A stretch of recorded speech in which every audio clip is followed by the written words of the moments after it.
Da da da da! What's my good cheer? Welcome, welcome, everybody. I forgot that part. Let's give YouTube a couple of minutes to get those notifications out. In the meantime, if you've never met me before, hi, I'm Cindy. I explore the inside and the outside. As per, I was in the inside. I was in it from the moment I woke up. I made myself a cup of coffee, and by the time that coffee was even sitting on my desk, I probably had 2 pages of notes going on. And that's how it works with me sometimes, right? I'm not going to say all the time because insights, understandings, the lessons that come across my path come in so many different forms that it does catch your attention, right? It's something that you've got to take note of when it happens. And so I took note of it. And I gave myself an extra half an hour, 45 minutes tonight before I came live to go over my notes again. Yesterday, I just kind of went on the fly, right? A little bit punch drunk from my week, a little bit of feeling out the world and feeling that hairy, scary, feeling the questions out there, feeling the apprehension of what's next. Hello, Tammy. You guys, that's nothing new. I live like that every single day. What's next? I'm not saying more, please. I'm not saying bring it on because I do like those quiet, uneventful days, those days that are just for me, to connect with me, right? To do the things that make me happy, make me feel that what's most important is what's going on in this moment. But we feel each other out. If you hang out with me, you're probably a bit of a feeler yourself. It is an honor, but it is kind of a drag at the same time, isn't it? You know, I am kind of stuck in the middle. I think lots of us in this day and age are stuck in the middle for lots of different reasons, right? Some of it comes from women's liberation. Some of it comes from sex, drugs, and rock and roll. Some of it comes from being able to divorce and separate from your partner at a drop of a hat. What I'm talking about is the offspring of those relationships. You may be a little bit like me, but maybe not, right? Maybe we just have an aspect of each other that is similar, that is recognizable. I grew up in a household of extremes, right? And when I say extremes, I mean extremes in so many different facets. My father was a very spiritual person, right?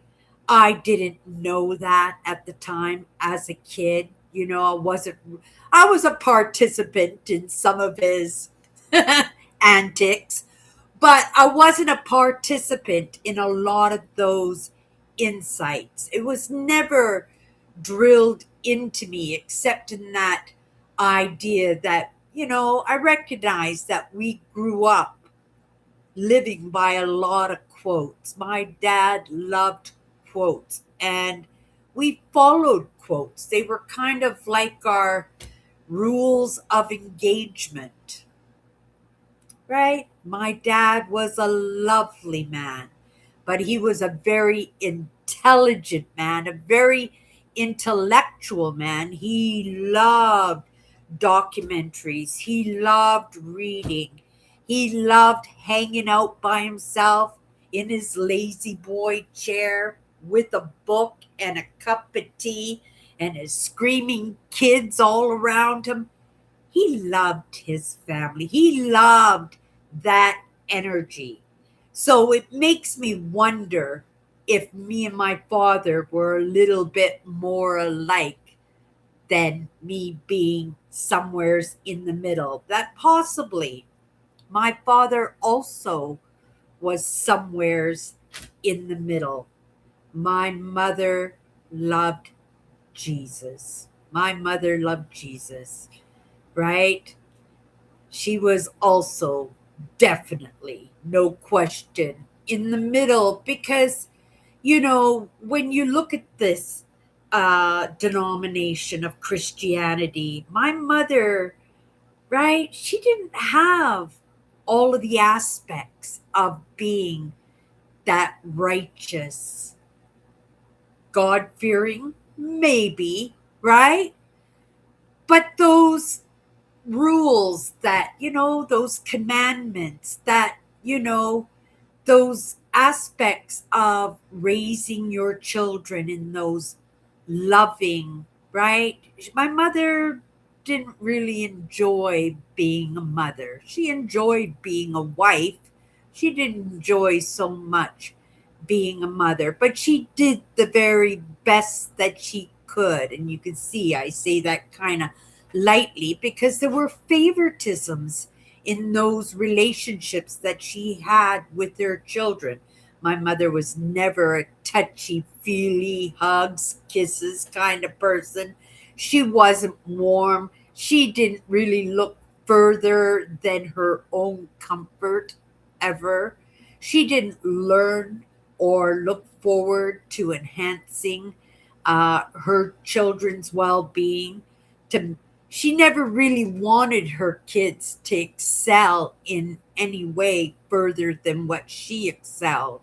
My mother only made it to grade 7. She could barely write, read, or spell, right? When I get letters for school, or she'd write letters to get my dad cigarettes at the grocery store, like I would always be questioning it because it just looked like chicken scratch, right? It just looked like chicken scratch. And I'm not biased in that. I'm just a witness in that stereotype of what a good Christian looks like. My mother would not be the poster child for that, at least in my vision, my understanding. And I'm not going too far outside the lines when I say that, but that's only because I'm in the middle and I saw clearly for who she was and what she was, right? The rest of my family didn't see that. Maybe on occasion, it was the 60s and 70s where the backhand was nothing, right? Where you would drag your kid out by their hair out of a grocery store. If they begged for a chocolate bar, that was quite acceptable. Now you would have children and family services after your butt if anybody saw you doing that. And that's a good thing. That is evolution. Hello, Tammy dear. Hello, Tammy dear. Oh, awesome. The topic today. So we might as well just get right into the topic. Just to give you a little bit of insight there when I say that I am stuck in the middle, but I do believe that my parents were also stuck in the middle, right? That my mother was a dark touching the light, right? Possibly for the very first time, that my mother thought maybe she was a good Christian. She could never get a handle on what denomination she was. I tell you, I went to so many different Christian denominations, it would make your head spin, right? And I tried my hand. I didn't have much say in that. We just got kind of dragged along with my mother's, right? Need to find Jesus. My father never went to church, never went to church. But then again, he never voiced, his ideas about time, maybe space, because he did love outer space. He used to, right? The future. He just loved the space age. But he never gave his insights. He believed that each one of us kids would have free choice to decide in where we were going to go in that. So he didn't really influence us, like I said, except for those quotes that he so loved, right?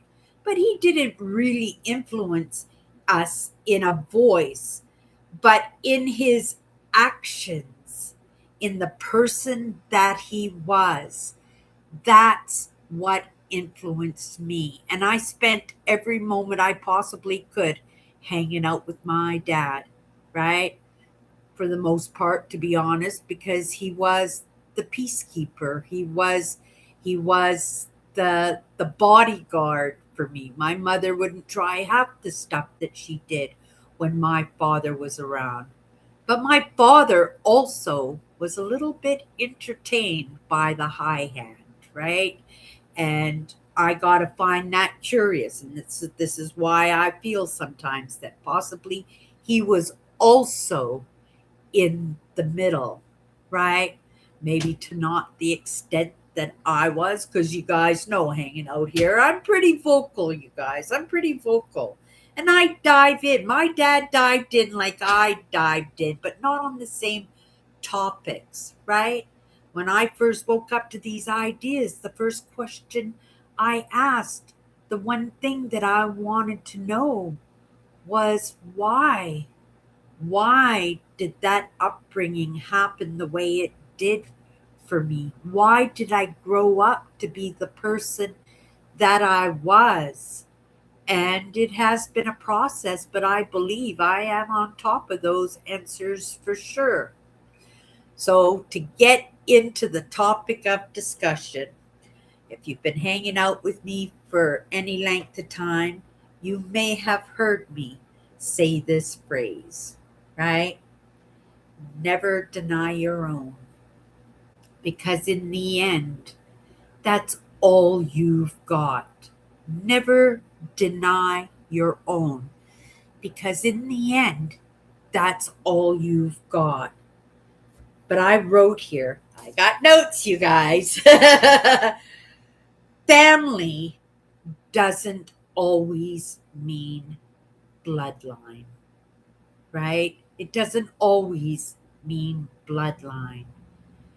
And when you think that the world swings in some of these ideas in religion, in spirituality, agnostic, atheist, different religions out there, right? Not just Christianity. It kind of makes sense that in this day and age, that with all those hookups, with all that epigenetics, right, just being passed down from one generation to the next, that in this moment, that there are more people in the middle. Okay, so when I say in the middle, I'm saying light in their darknesses and darknesses touching the light, right?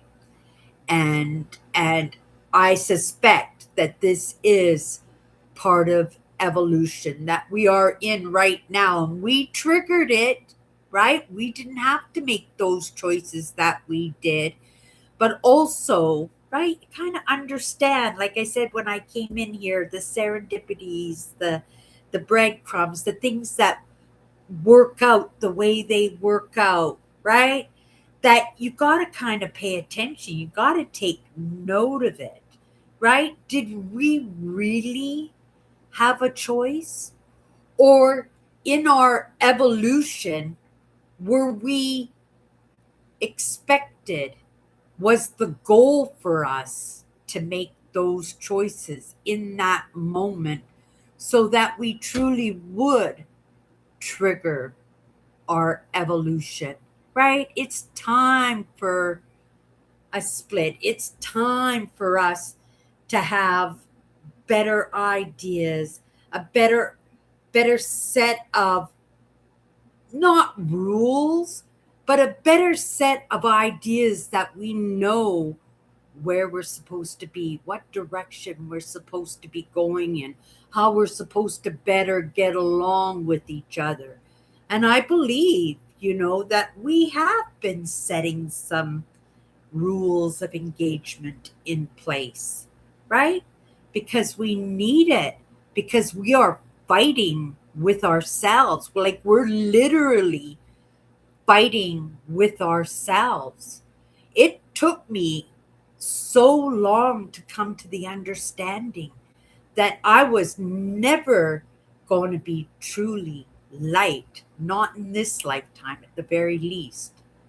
But neither am I even close to being the dark. And in fact, coming from the family that I live in, I would have to say that in those extremes, I might be a little bit less than where my father was at in that, because he was pretty balanced. He was right. That was a pretty dynamic household that I came from, and he seemed to manage in that household in a way that made it work for him, right? And those jobs that he took that allowed him to be away from my mother because their relationship was so volatile that it just made the whole household wiry, right? And I don't believe their marriage would have lasted as long as it did unless they had those span of time away from each other. But being my mother's daughter, but being more my father's daughter, I didn't have a chance to get away, except for those few times that my mother sent me up north to go hang out with my aunt on a trap line that her and her husband had. And she would send me away. But that was odd because there were opportunities, especially during summer break, where she could have sent me away because being from low income families, and that was to my parents' own fault in their right. My dad had congenital heart failure. He thought he could pass away at any time, and he was determined to live his best life. That's where I get these ideas that I'm creating the best life for myself as I possibly can. And I'm so grateful that I grew up with that insight that came directly from my father, right? But it made it so that he was a little bit frivolous, right? That he wasn't really looking towards the future, that he was only looking towards the moment that he was living in. And he didn't take in too much mind unless it affected his life in any way. And something came into my mind there, but I didn't think it was appropriate to bring it to the table at this moment in this conversation. Maybe later on, or maybe another day, I'll make it a topic of discussion. Okay, so never deny your own, because in the end, that's all you've got. And when I say that, right? I'm talking about yourself. I'm talking about myself. Never deny myself, because in the end, I'm all I've got. Because we do live in this age where there's so many people in the middle, right? That carry both the light and the dark, right? And you could say you're a good person, but you have these kind of crappy aspects of yourself, that you might have some of these addictions, right? And I would put myself in that category. But there are people out there that are just, ugh, right? When I do that, I see these people. I've worked with these people. These were friends of friends that I had to be around. Otherwise, I wouldn't have had the friends that I did because they were in the middle and they appreciated these people. But these people did not appreciate me. They treated me exactly the same way as my mother did. In fact, I had teachers who were like that. There were kids in school like that, right? That's that rejection. When you're getting rejected by society, by your community, by members of your own family, you got to question that, right? It can't all be your fault, even though at the time I felt that it was, right? But I was meant to feel that way, right? Right? I couldn't be made to feel that I was better, smarter, prettier, more potential than other members of my family. Otherwise, right? That would be a hit on them, whether it was my mother or my father. We lived in the 60s and 70s, right? Men were the king of the castles, right? Even though my mother ruled that roost, right? But they had agreements in that. So Tammy might recognize this one trait because it's a trait that I have also. Um, Having a rescuer mentality is my downfall, right? It's my want, my need to forgive, to give another chance, right? And the reasons for that, and that was another set of notes here. I wasn't going to write it down because I didn't think it was important, but it is important, right? Because, that being our downfall, as having a rescuer mentality like that, we always give people another chance. We always immediately want to forgive, right? And I think we'll get to that in a moment. But uh, we do this to avoid rejection and not to be alone, right? Because we could easily be alone. I think sometimes it's good for us to be alone, but lots of people, it's uncomfortable, it's lonely, okay? To not be bombarded by guilt and shame, right? That being our downfall in that rescue. If we don't rescue, who's going to do it? If we have that capability, we should be doing that, right? Nobody else is jumping to the plate. But if we don't jump to the plate, like maybe we're just exhausted. Maybe we haven't slept all week and you just, right? Maybe you've got a terrible flu that you can't get out of bed. But we feel guilt and shame and we say yes, right? We say yes to, we forgive because we understand we have to accept our place in the hierarchy because the hierarchy is already in place and we can't misstep. We can't go higher. This is the way that we're brought up. It's not right. It's seniority is the one that's getting promoted. It's not the person on the bottom of the totem pole. It doesn't matter how good you are, right? And the last reason, right, that having the rescuer mentality is a downfall for us, it's a caregiver aspect, isn't it? Right? It's to keep our own systems calm, right? That rescue mentality was built into us. And all these aspects of not having that mentality will wire up our systems to a state that it's so uncomfortable. It's painful. We can't live with it. So sometimes it's easier just to cave in and do what needs to be done, right? And it's a great trait. It's a wonderful trait. It's your in, right? God loves that. Whoever, whatever loves that, right?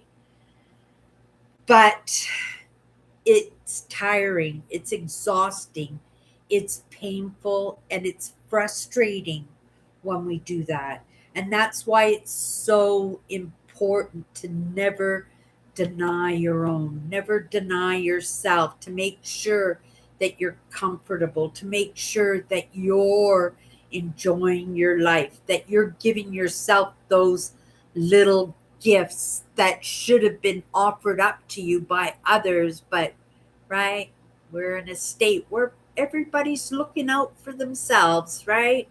And if they're looking out for you, you're looking cross-eyed or side-eyed at that because you're wondering, what do you got to do in order to receive that? What's the contract, right? Right? What do they want? How are you going to be beholden to that?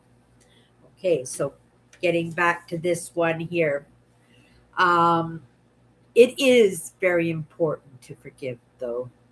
Waking up and building boundaries has made that difficult for me, right?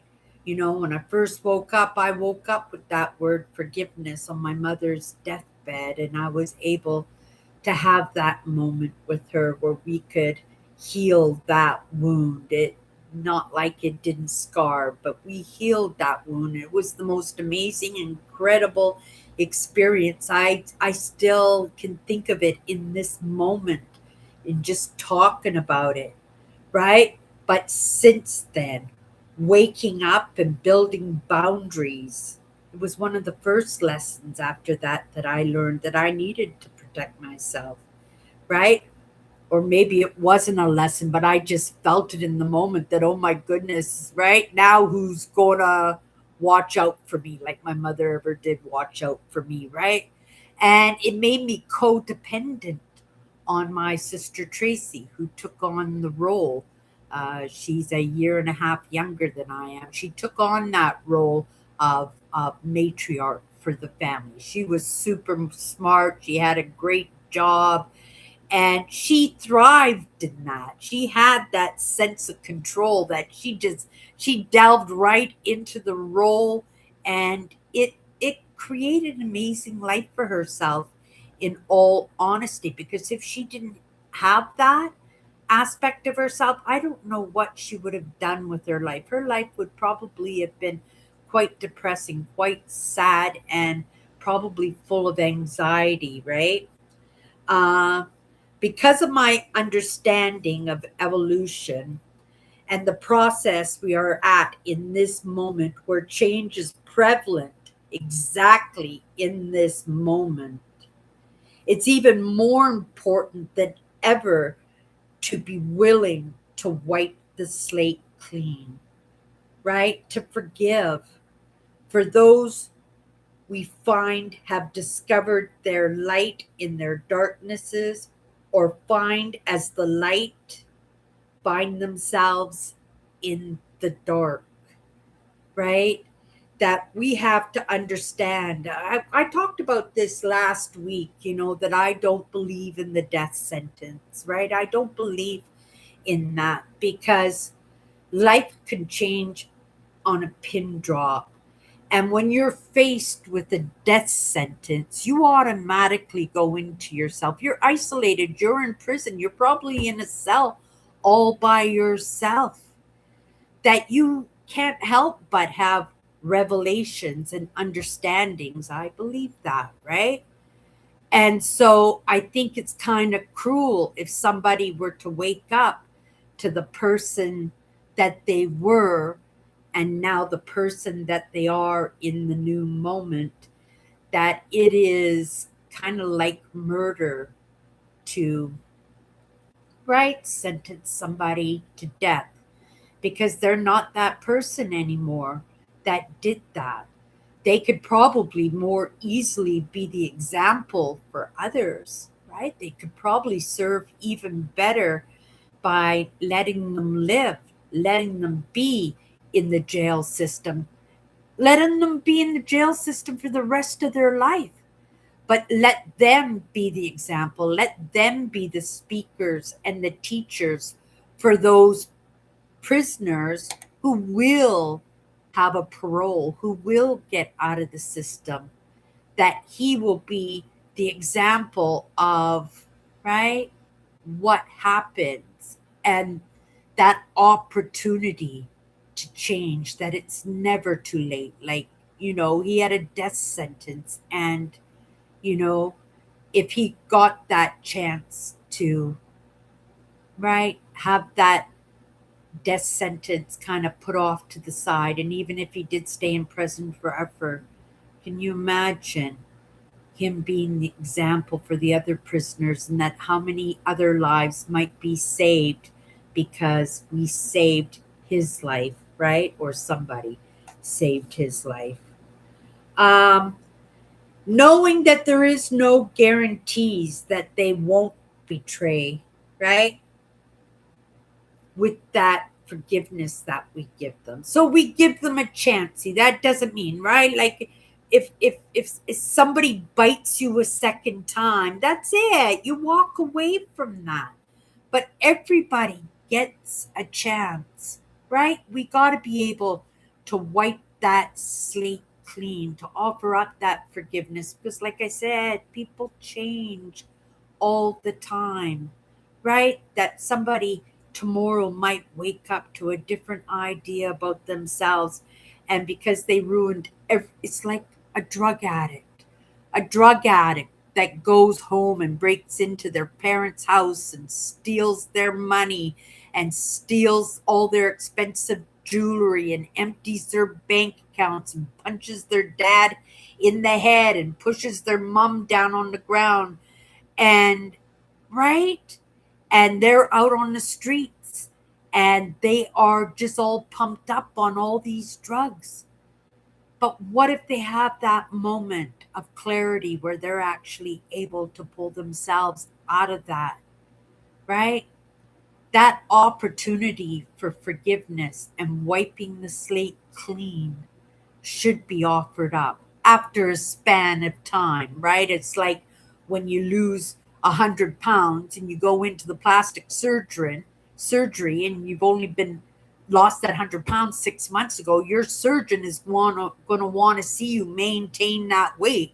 He doesn't want to give you all that plastic surgery and take all that loose skin off of you if you can't maintain your weight, that you're just going to gain that weight back, right? It's the same idea. You want to make sure that that person is, right, sober, drug free for a while. You have a right to set in those rules, those boundaries, right? Because if you just let them right in, like a couple of days after they quit because they got no money to get any, right? And you wipe that slate clean, and then, on day number 4, they're just, oh, mom just left her jewelry box out.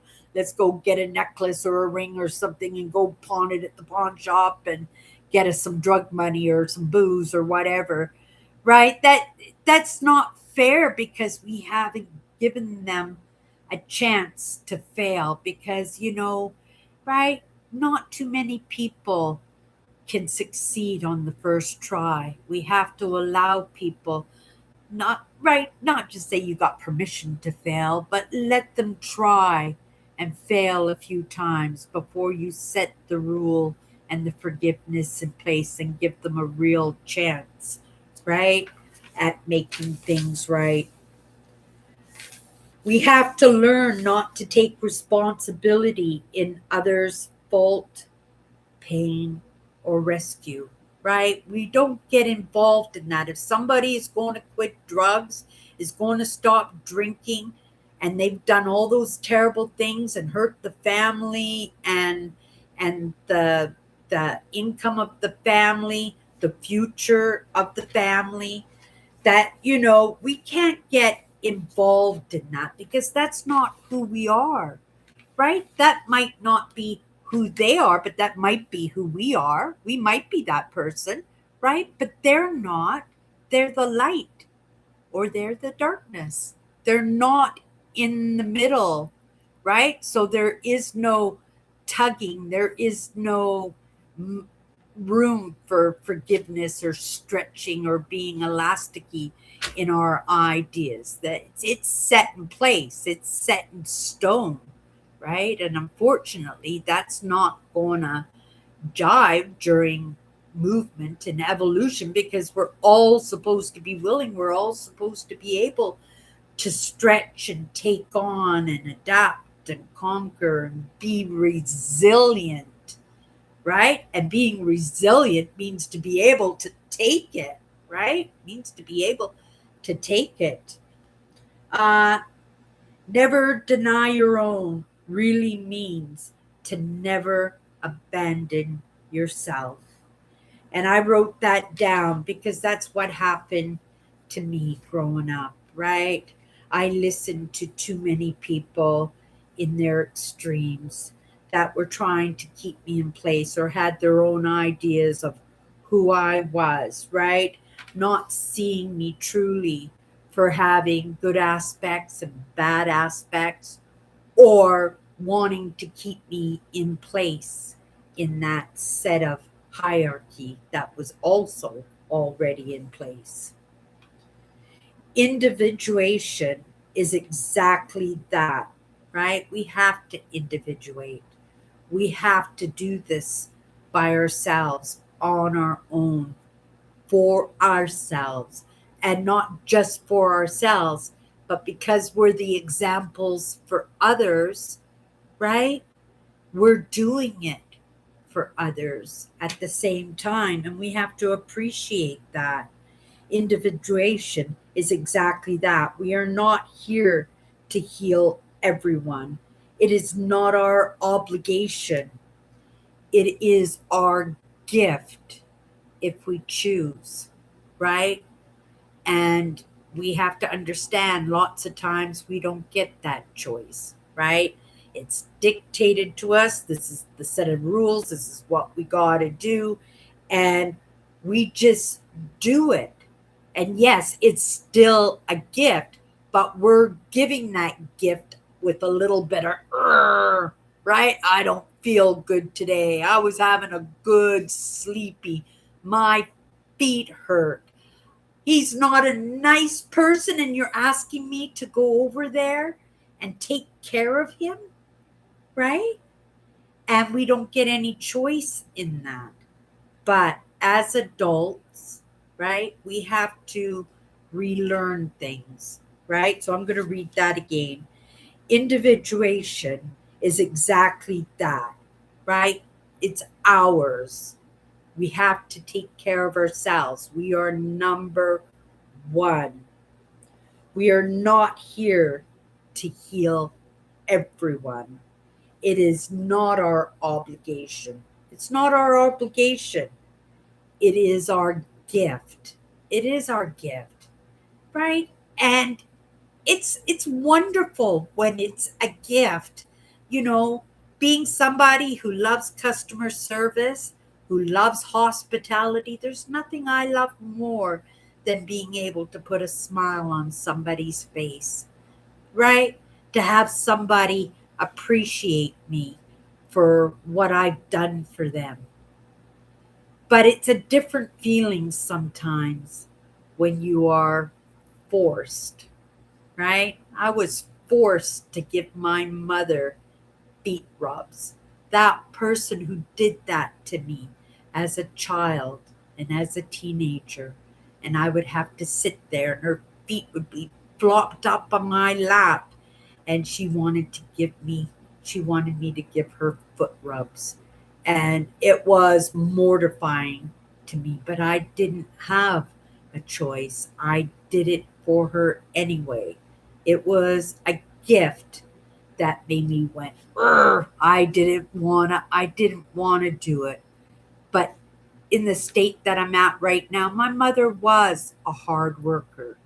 She loved working. She loved getting out of the house. She loved making money. She didn't have much choice because my dad was a good spender of it, right? But she loved being out of the house, and she worked hard, and she had arthritis, right? And she'd come home and she'd want her feet rubbed. I could have been that daughter who would have volunteered, but there were more than just me as kids in that household. The other kids could have done it for her too, right? But I was that person that, oh, I better do a really good job or I'm going to pay for it, right? So in that, there was resentment, and I didn't do it because I wanted to put a smile on her face. It was almost impossible to do that. Well, I couldn't do it anyway. Put a smile on her face, never ever, right?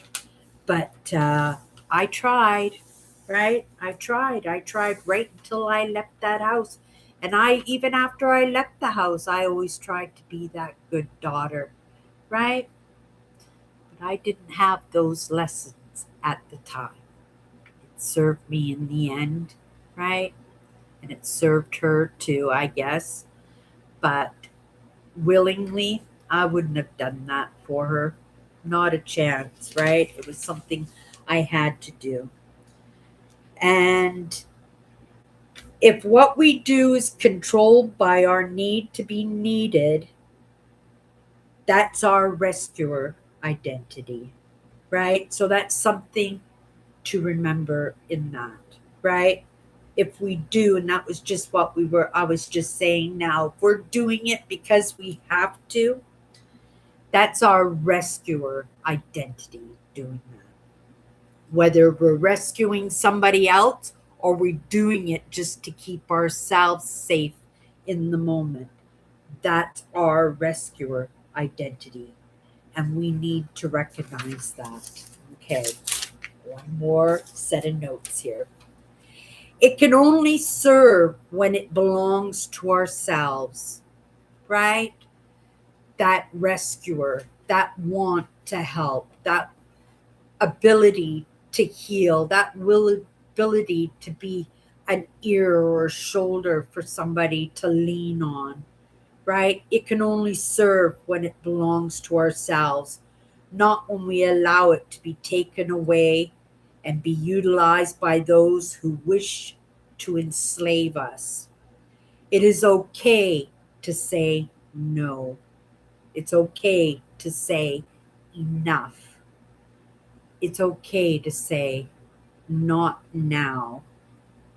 When we allow guilt to control us, it becomes self abandonment. If it is controlled by fear, it becomes vigilance. I did a lot better with the point list than I did last time. It's a matter of practicing, you guys. I should practice a little bit more, right? And in saying that, I'm just wondering what I'm going to wake up to tomorrow in my writing frenzy. I've only had this notebook out for a week now, and I'm halfway through the book. I'm turning it to a blank page for tomorrow right now.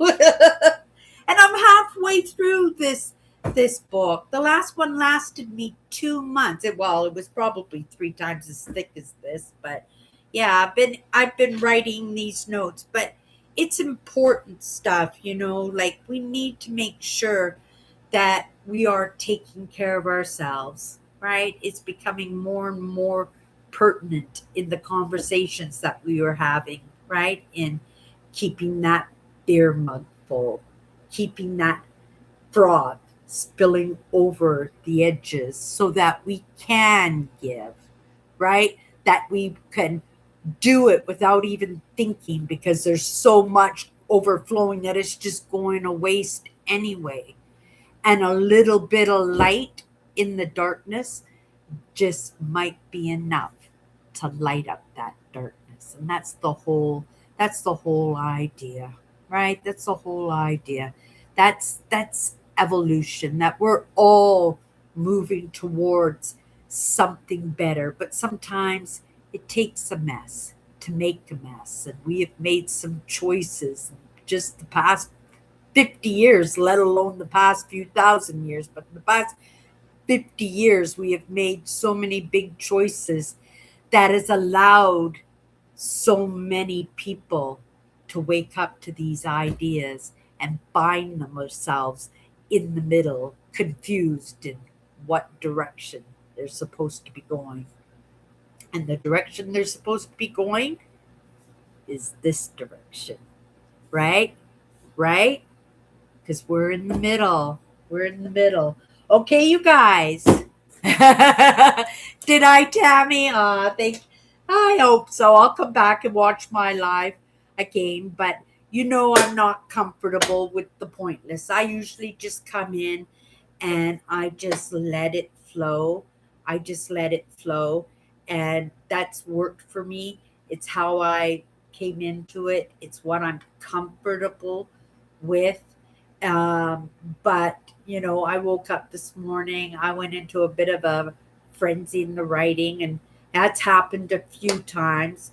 I've, right? And it happened a few days ago, but I didn't bring it to the table in anyway. But today I thought, you know what, that like I did the other day, that's a good topic of discussion. I said to myself, like, I'll give it a shot with the point list again and see if it works.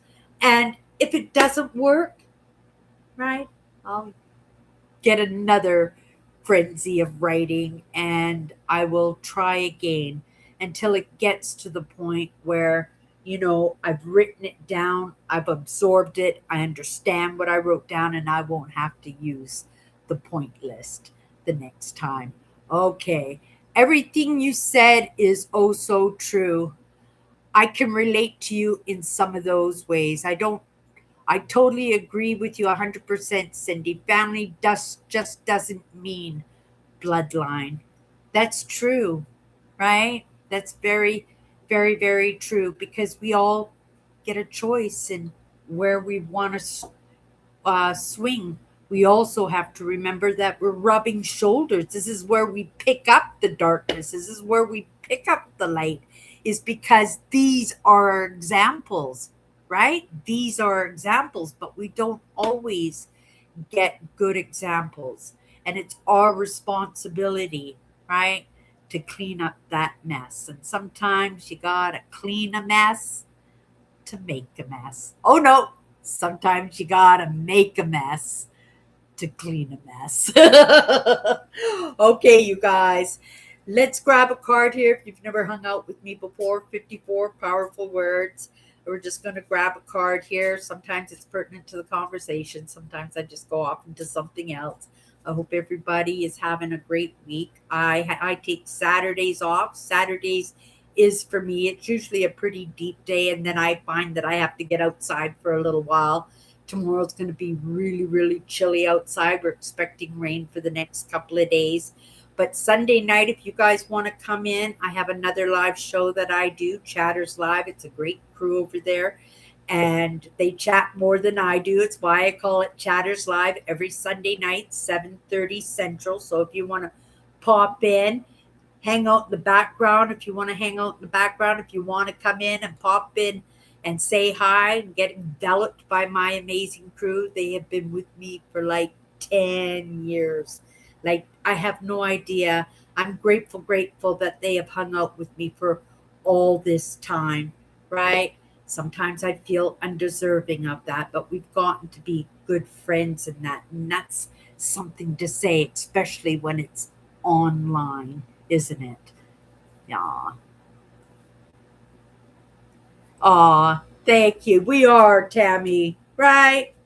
And yeah, it's something, it's going to make our lives so much easier, right? Make ourselves the priority, not to allow the guilt and shame to dictate, you know, whether or not we are going to rescue, just because we're able to rescue, just because we have the capability, right?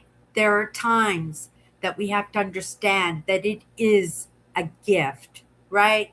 That is an offering. And sometimes we find ourselves that we're depleted in the moment. And like I said, we're no good to anybody unless we keep that beer mug full and frothy, right? Okay, here we go.